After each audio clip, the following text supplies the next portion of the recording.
ಭಾರತದ ಕೇಂದ್ರ ಬ್ಯಾಂಕ್ನ ವಿತ್ತೀಯ ನೀತಿಗಳು ಪ್ರಮುಖವಾಗಿ ದೇಶದ ಆರ್ಥಿಕ ಬೆಳವಣಿಗೆ ಮತ್ತು ಹಣದುಬ್ಬರದ ದೃಷ್ಟಿಕೋನದ ಹಿನ್ನೆಲೆಯಲ್ಲಿ ರೂಪುಗೊಳ್ಳುತ್ತದೆ ಎಂದು ಆರ್ಬಿಐ ಗವರ್ನರ್ ಸಂಜೀವ್ ಮಲ್ಹೋತ್ರಾ ತಿಳಿಸಿದ್ದಾರೆ. ಡಿಡಿ ನ್ಯೂಸ್ಗೆ ನೀಡಿದ ವಿಶೇಷ ಸಂದರ್ಶನದಲ್ಲಿ ಅವರು ದೇಶದ ಆರ್ಥಿಕ ಪ್ರಗತಿಗೆ ಪೂರಕವಾಗಿ ಆರ್ಬಿಐ ಅನುಸರಿಸುವ ನೀತಿ ನಿಲುವುಗಳ ಕುರಿತು ಮಾಹಿತಿ ಹಂಚಿಕೊಂಡರು. ಜಿಡಿಪಿ ಬೆಳವಣಿಗೆ, ಹಣದುಬ್ಬರ ಮತ್ತು ದರದ ಹೆಚ್ಚಳಿಕೆ ಕಾರಣವಾಗುವ ಅಂಶಗಳ ಕುರಿತು ರಿಸರ್ವ್ ಬ್ಯಾಂಕ್ ನಿಕಟವಾಗಿ ಪರಿಶೀಲನೆ ನಡೆಸುತ್ತದೆ. ಪ್ರಸ್ತುತ ಹಣದುಬ್ಬರವು ಪೂರೈಕೆಗೆ ಸಂಬಂಧಿಸಿದ ಅಂಶಗಳಿಂದ ನಿರ್ಧಾರವಾಗಿದ್ದು, ನೀತಿ ನಿರ್ಣಯಗಳಿಗೆ ಕಾರಣವಾಗುತ್ತವೆ ಎಂದು ಹೇಳಿದರು.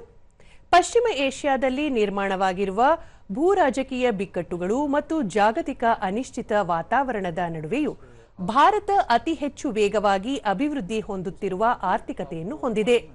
ಕಳೆದ ವರ್ಷ ದೇಶದ ಆರ್ಥಿಕ ಪ್ರಗತಿ ಶೇಕಡಾ 7.7ರಷ್ಟಿದ್ದು, ಪ್ರಸ್ತುತ ಹಣಕಾಸು ವರ್ಷದಲ್ಲಿ ಶೇಕಡಾ 6.6ರಷ್ಟು ಪ್ರಗತಿಯನ್ನು ಅಂದಾಜಿಸಲಾಗಿದೆ.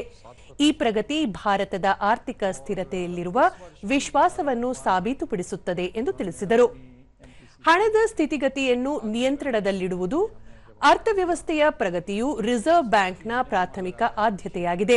ಹಣಕಾಸಿನ ಅಕ್ರಮಗಳನ್ನು ತಡೆಗಟ್ಟಲು ಗಮನ ಹರಿಸಲಾಗುತ್ತಿದ್ದು, ಜನರಲ್ಲಿ ಅರಿವು ಮೂಡಿಸಲು ಕ್ರಮ ಕೈಗೊಳ್ಳಲಾಗುತ್ತಿದೆ ಎಂದರು.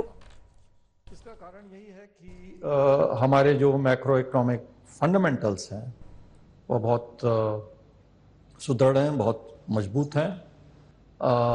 जो विभिन्न पॉलिसीज, नीति, चाहे वो मौद्रिक नीति हो, मॉनेटरी पॉलिसी हो, चाहे वो वित्तीय फिस्कल नीति हो, औद्योगिक नीति हो, सभी नीतियां मजबूत हैं और उसकी वजह से ग्रोथ अच्छी है. मुद्रास्फीति भी नियंत्रण में है, हालांकि अभी थोड़ी बढ़ी हुई है जैसा कि आपको मालूम है.